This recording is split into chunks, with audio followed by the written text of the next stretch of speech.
Hi folks, today I'm going to take you through what gyro assisted steer and steer switching is on the Smooth Flite 16 and the ARXL.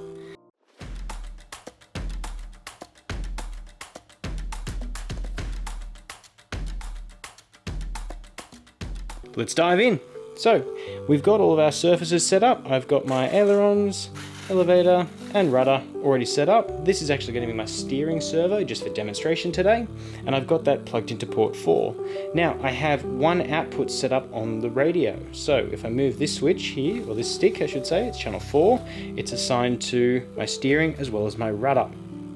This is easily done by going into the main menu, servo assignment, and you can see I've got SO2 and SO4 assigned to transmitter channel 4 on the radio. We're going to hit save. So how do we get into the steer switching and gyro assisted steer, or what do they do as well? First we go into our Smooth Flite, we go into our advanced, and you can see we've got gyro assisted steer and we've got steer switching. Now they're two different features. One will allow you to trim your steering servo from your radio while it's still being gyro assisted. So if I have the gyro on, this servo will move as you're tracking down the runway to keep you straight. Steer switching is to move the steering servo to a certain position when you retract the gear. Again, both useful features, but they do something slightly different. First, I'll show you the gyro assisted steer. What we do is we go into gyro assisted steer, we activate it. And now we've got a control channel and a servo output. Our control channel is going to be a channel from our radio. So for me, I've actually assigned a channel to this dial top here, which is 1, 2, 3, 4, 5, 6, 7, 8, channel 8. So I'll dial this up to channel 8. And this is my servo output, which is going to be this servo here, and it's going to be SO1, 2, 3, it's going to be SO4. So I'll dial this one up to 2, 3, and 4. So now I've still got my rudder control, I've still got my steering control, but if I need to fine tune and actually sub-trim that servo, I can do it. As you see, as I'm moving this particular dial, you can see that the servo is moving. Now that it still means I have gyro control and I still got complete control. This is just a way of almost sub-trimming the steering servo, so it's tracking nice and straight down the runway before you take off. That's gyro assisted steer, or gyro steer trim. If I come out of that one and I go into my steer switching, this is where we set up if we want our steering servo to move to a particular position once it's retracted, and it will hold that position until you flick the switch down. Again, really easy to set up. This is my gear channel, and this is my servo output.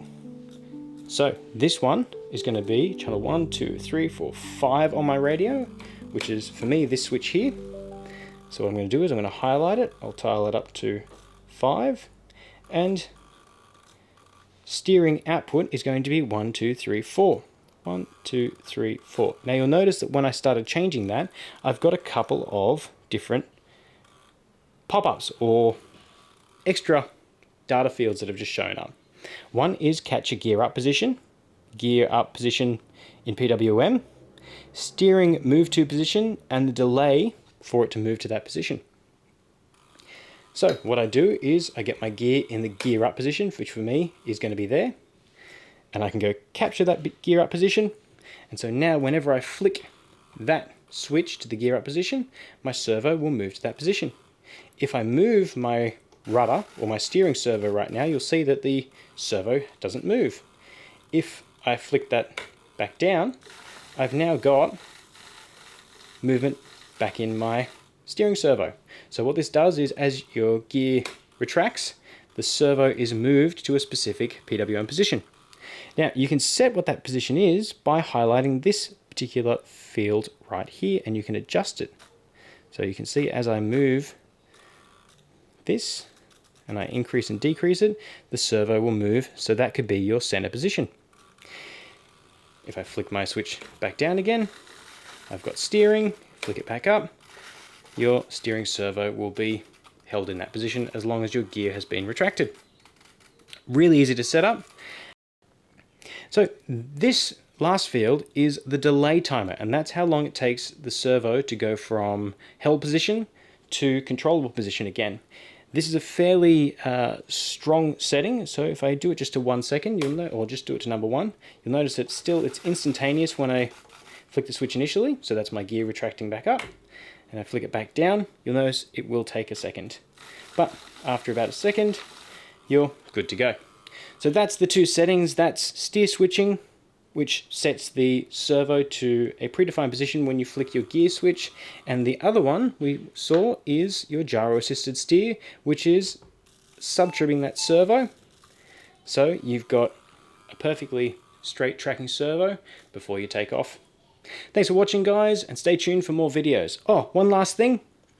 Before I say goodbye, this feature is included in the Smooth Flite 16 as well as in the ARXL. So if you've got an ARXL unit, which is the 26 channel version of the Smooth Flite, this feature is built in too. Thanks for watching, guys. Make sure to like and subscribe or comment on the video if you want to see anything else. Otherwise, you can check out the product at boomerrc.com and stay tuned for more videos. Cheers! Thanks for watching that video. If you liked what you saw and want more information, you can head over to our website, boomerrc.com, or for the US site, us.boomerrc.com. If you want more videos, you can check out our Facebook page, Advanced Radio, or you can head over to our YouTube channel, Rick Gel Boomer RC. Thanks, guys, and stay tuned for more videos.